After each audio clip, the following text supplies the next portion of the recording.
All right. Another special episode of the Monetize Your Ministry podcast. And the last 2 weeks and this week, same thing. We're sharing from the Monetize Your Ministry Summit recordings. Last week, we shared Pierre Quinn. Week before, we shared Dr. Amber L. Wright. This week, we're sharing my guy, my business partner, my friend, Dr. MyRon Edmonds. He just simply shared so much value in his presentation at the summit.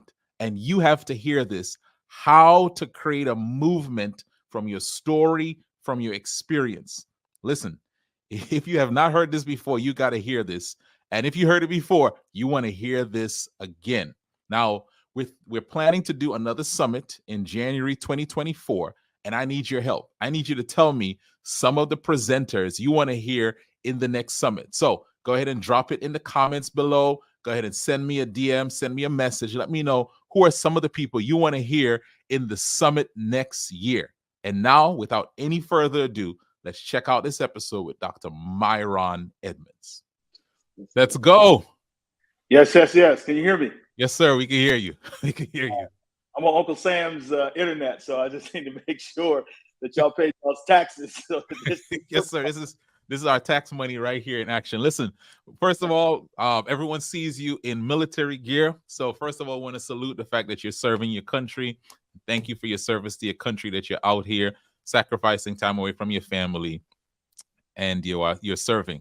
So, MyRon, you're talking about creating a movement using your unique ministry. I want to set you up by saying this.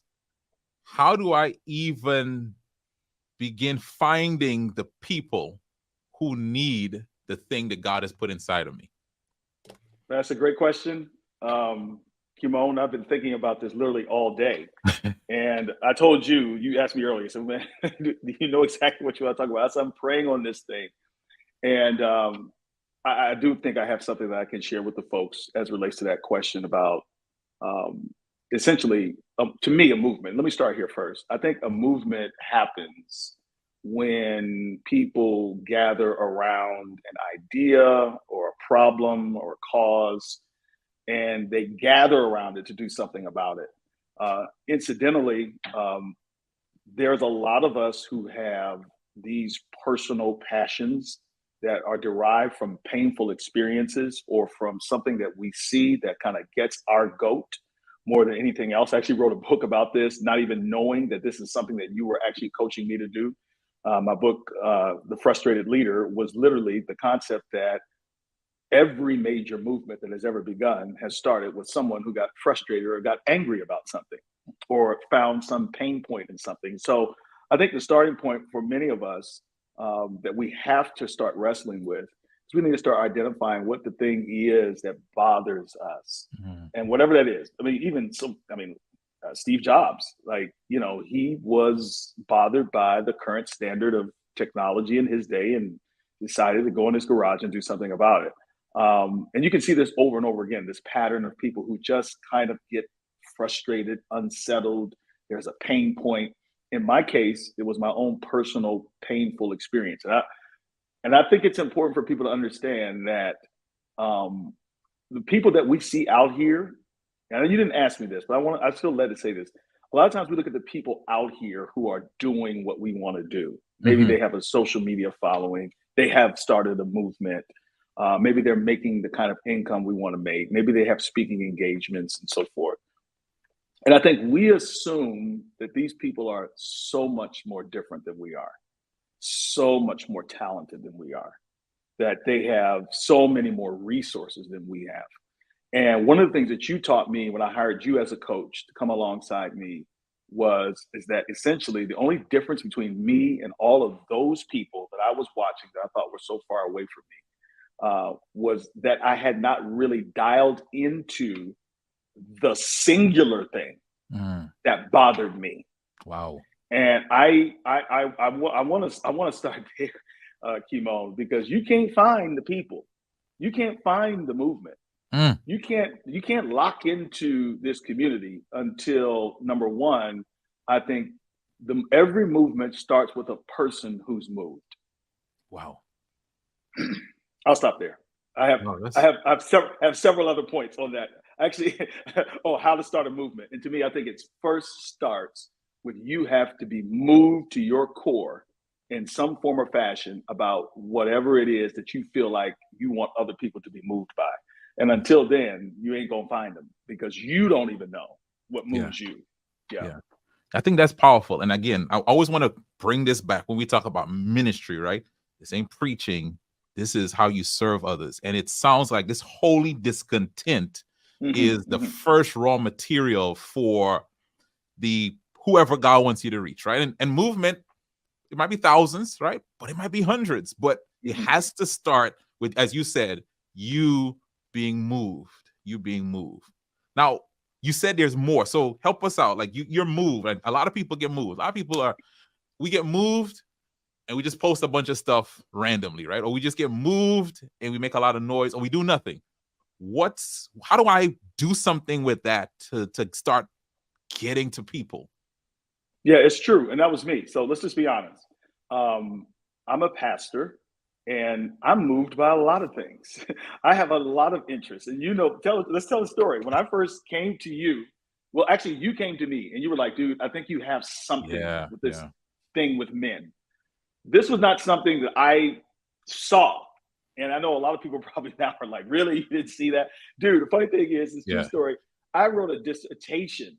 My doctoral work was on how to develop African American males into spiritual leaders who are apathetic, right? But I was still totally clueless. I was passionate about a lot of things. A lot of stuff. And I think people who are passionate about a lot of things have not been moved yet. There is a shaking, but there's no movement. You've not been moved to position yourself to get a cause. So second step that I would tell people is I think you need to get help, right? And so if you're here watching right now, I think there are many of you, you may have an idea, you may have several ideas, because that's kind of where I was. And I was telling Kimon essentially, nah, man, you're not going to box me in. You know what I'm saying? Yeah. God's given me multiple passions and multiple gifts and so forth and so on. And he was like, nah, bro, you gotta lock in. So, but what helped me to get this sense of clarity, where I literally feel like right now, my calling in life is to men. And here's what's crazy. I didn't even realize that by getting help, that's the second step, from you as a coach, paying you money, saying, come alongside and help me to figure this thing out. That as a result of doing that my whole life started making sense. Like I joined the military and had no idea why I joined the military. I'm just be honest. I just literally walked through a door and I told God, I said, Lord, if you allow me to get into the military at 42 years old, 41 years old, then I know that you're in it. But I didn't know why I was in it. And then it just hit me just being here. I was like, the military is 72% men. The majority of the people that I spend time with are men. I literally just got off a flight with some pilots and I flew cockpit with 3-4 other men and built relationships with men. God literally has been doing this my whole life, but I couldn't see it until I got help. And there are many of you right now, you're watching this, you're taking the information in, you watch 1,000 YouTube videos, you read a bunch of books, but you are not personally prepared to go get the help that you need to help you to zero in and get some clarity on what the movement is that you're supposed to start, because you don't know quite yet what moves you. And I think you need to get help to do that. Some of you are already up the road and you have that kind of clarity, but if you don't have that clarity, I think that self-awareness often comes from the help that you get from others, coaches, et cetera, to bring you to that notion. That's good. That's good. Because sometimes we feel, I know myself, and a lot of times, listen, it's having a healthy self-distrust to say, no, I don't know myself. Let me get somebody who can think about this problem longer than I've been thinking about it to help me to clarify this thing. So that's a good step. Yeah, now, and let me say this: for example, your passion, my passion are not the same, but I just want to say this, Kimon. There are a lot of us out here that we cheapen our own gifting and our own assignment because you ain't never invested in it, ever. You've never invested. You've cheapened it. You've invested in everybody else. You've paid for other people's resources, books, materials. You're reading everything, but you have never invested. I had to get help. In my case, that help was I had to hire somebody to help me to work through this process. And I want you to know that was the best decision I ever made in my life when it comes to this. Wow, Yeah. that's good, man. Now, yeah. we're talking about movements. We're talking about this stuff. There's something you said that I want to zero in on. I had to find a thing, right? Now, for a lot of us, it's not just what we say yes to, it's all the stuff we start saying no to. And for anyone who's been following MyRon for a while, Dr. MyRon, you go to his Instagram, it's MyRon Live. You'll see there 80,000 plus followers on there. You would think people would follow me if I'm posting on a variety of topics, right? I'm just a smorgasbord, right? I'm like a buffet. Yeah. But talk about that focus and how the focus has opened doors. Because someone, when we talk about finding your ministry, is going to say, well, I don't want to say no to all the stuff I've been doing. Talk about how focus has helped to open doors and increase your reach. Yeah, the only reason why I have, cumulatively, probably over 120,000 social media followers, honestly, it's not because of me. And I just need to dismiss and disabuse us, unlearn us of those mindsets. Again, this is the second time I said it, Kimo. Nobody that you're looking at is more talented or more gifted than you at whatever it is that you're supposed to do.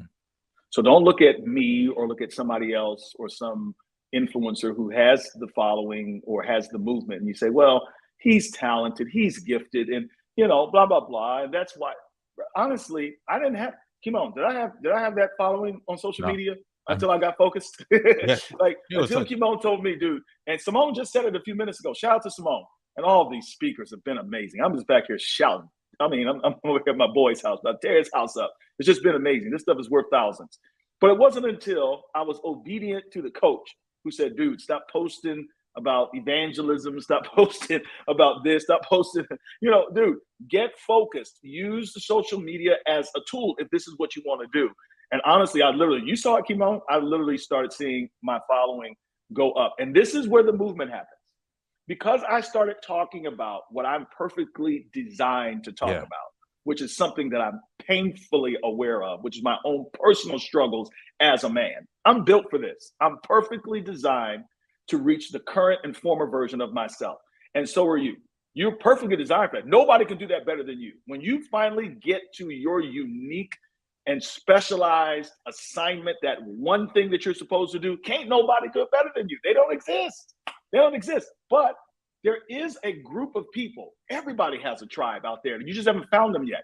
There's a group of people who share your story, who share your experience, who share the same concern that you have, or the same problem, the same interest that you may have.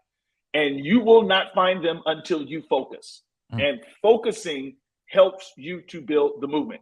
Interestingly enough, and I'm going to throw this out here, and Dr. Martin Luther King, right? So we'll use him as an example of somebody who started a movement. We'd all agree, right? He started a movement, right? Y'all know he pastored a church, right? That's right. Y'all know his church was not a mega church. I don't know if y'all know that.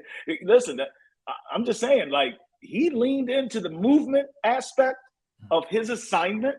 And I have another good friend of mine who I mentioned, Pastor Michael McBride, in the Live Free movement. He has chosen for his ministry, and I'm going somewhere with this, Kimon, to impact people who are disproportionately impacted by the system in which we live in via oppression or what have you. Martin Luther King, discrimination, et cetera, right? Fighting for equality, social justice, et cetera, right? At some point, Martin Luther King had to make a choice. I don't care what the National Baptist Convention says about me as a pastor. Yeah. I don't care if they don't feel that I'm, not a good pastor compared to everybody else who is following this particular pattern or paradigm. You guys track what I'm saying? What I'm saying is and this is the other point I'm missing. You have to get over yourself and you have to get over others in order to do what you are uniquely supposed to do. And I want to say this. I don't know anybody who decided to lean into that unique thing that didn't find their tribe, right? I don't know anybody who didn't really lean into it and find their tribe. And then secondly, I don't know anybody who didn't decide to lean into their unique thing wholeheartedly and didn't find a bunch of haters and people who didn't understand and people who are trying to talk you out of doing what you're supposed to do and people telling you that, what you're doing is not what you're supposed to be doing. And if you are hearing that, then guess what? You are a part of a movement. Yeah. You're a part of a movement of people who are deciding that they're going to lean into their unique assignment. And when you do that, that's the only way that you'll find the other people who share the same value system and the same concern that you are vis-a-vis your movement. Dude, you said something there, man. That leaning in, if you lean in, you attract the right people, but you also attract some people who will try to discourage you. And you have to be singular. I'm hearing from you. Okay, this is my ministry. This is my assignment. And even if there are people who are naysaying this, man, I'm not coming down off this wall. This is what God gave me to do. This is who God called me to reach. Yeah, one of the hardest things about going into business, because this is what we're talking about. Mm-hmm. I don't want anybody to be unclear about this. You have to get over yourself and I would say the limiting belief systems that we have. There's a statement that you and I are familiar with from a great book that you and a few others of us have been reading in our little accountability group. And the statement is your unconscious mind will only allow you to have what you feel you deserve. Listen, say that one more time and somebody put that in the comments. Your unconscious mind. So basically, naturally, your default setting is to only allow yourself to have what you feel you deserve. And I'll tell you this is honestly probably the number one reason why many of us have not monetized our ministry, why many of us do not have a movement, why many of us haven't gone on social media, why many of us haven't decided to write the book, why many of us haven't decided not to speak, because you do not feel that you deserve it. I read a book a couple of years ago, and that's called Upper Limiting. That we will only allow ourselves to have so much success because we often find ourselves as the critical ones. Now, see, if you're critical of other people, then you don't think you're going to be critical of yourself. If you are gossiping and bad mouthing other people's unique pathway of finding out their passion and doing, like, you have to ask yourself, do you sit around and gossip and criticize people for taking risks? So then why do you think that when you hear the same voices that are telling you, no, you can't do it, that you shouldn't do this, or maybe your own voices of being intimidated by the success of others, why do you feel like you don't naturally agree with that? Because that's who you are. And so, like, you have to get over yourself in order to get over other people and just know this is what you're born to do. This is what you're born to do. Do it. So that's why I tell people you need to get moved. You need to get help. You need to get clarity. Shout out to my brother, Seth Yolorda, right? Yep. And singularity. That's essentially what we're saying, a focus. And then the next point that we ended up on just now is that you have to get over yourself and others. I got two more and I'm done. Come on, bring it, man. Come on, we got to hear this, man. All right. So, and then the sixth thing, and these are 7 things that you need to do to start a movement. So I'll just say it again for people who are taking notes. You need to get moved personally. You need to get help so somebody can help you to get a sense of a plan, really, and focus. And so that's why number 3 is to get clarity and singularity, right? And then after that, you want to get over yourself. There are going to be things to intimidate you.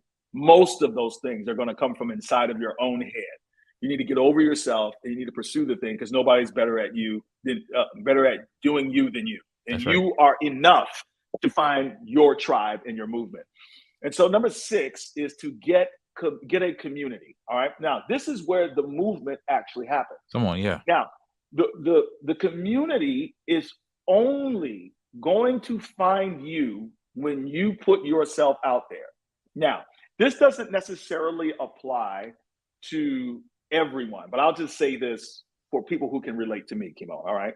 Because some of you may be selling a product or whatever, but even in that case, I would say almost everything that you're selling, you have to sell yourself. Absolutely. Most of the time, people are not buying your products; they're buying your story. Yeah, right, and they're buying your story. And so, the power of vulnerability and transparency and sharing your story is where you need to insert this point right here. How are people going to find you if they don't know you? And the only way for people to know you is for you to find platforms and stages and opportunities whereby you can share your story. I'm in the process right now, Kimo, of writing a book. This is my Magna Carta book. This is my philosophical, foundational book about what God has taught me about how men win in the things that matter. And what I started realizing is that and watch this, even with all of the social media influence that I have, that my movement was limited because I did not tell my story through a book. Listen, I feel like I'm a pretty good speaker, right? People are not going to ask you to speak if you haven't written about it. Yeah. I'm talking about in your space. Do you understand what I'm saying? What I'm saying is you need to find these spaces where you are able to reach the people that you want to reach by telling your story. That's how the community comes to you. They come to you because you have already met them in the same spaces that you are. And so how you tell your story and share your story must happen in multiple ways. Man, you know this thing is fired, man. They just took your camera off, man. I don't know how that happened, man. Yeah, okay, I'm back. Listen, I'm back. The computer is just hot because it's like, man, this guy's just dropping some heat here. That's what's happening. All right, and so I think the people in pain are looking for the people in pain, right? You know, they say misery loves company.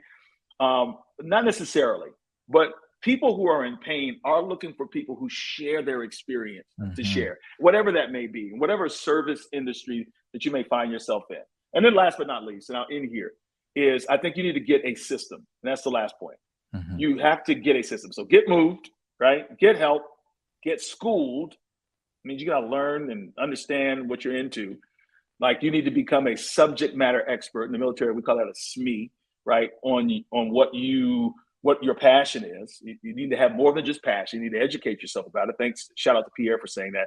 Number 5, you need to get over yourself. I'm sorry. Number 4, get clarity and singularity. Number 5, get over yourself. Number 6, get a community. That's how, after all those steps, that's how you build the movement. And then last but not least, you need to get a system to sell. Now, I know people don't like to hear that from a pastor. Talk about it. I mean, they're here. Monetize Your Ministry Summit. But yeah, exactly. So I'm preaching to the choir. But even though I'm preaching to the choir, I would come to these events and still, like in the back of my mind, like, man, should I really be selling? You know, Kimo, how many times have you and I have meetings where I was trying to give everything away for free? Lord. And what I started realizing is people will never value what you have until there's an exchange.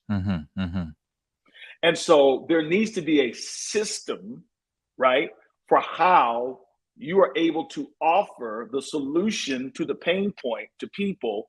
And that system has to be based on monetization. Not in a capitalistic society will people ever value what you have until you put a price beside it. And that's a whole nother conversation. We don't have time for that tonight because we're talking about a movement. But I want you to know that more people will show an interest. In other words, your community will grow when you sell. It's not the opposite. Because the people that are actually looking for you are, and here's what I found, quick story. So, you know, I'm a pastor, and so, you know, church people and others, you know, they're obviously are asking for what I do and what I offer for free. And the truth is, a lot of what I've done for free for many years. But it's interesting. The movement, the men that I know who are successful in their professional life, but maybe struggling in their personal lives and in their family lives, their spiritual lives, these brothers are like, dude, can we pay for this? Yeah. They're asking me, what can I buy? Because they value it. Your community and your tribe are the ones that are willing to pay for what you have to offer. If they are not willing to pay for what you have to offer, they're not a part of your movement. They're not.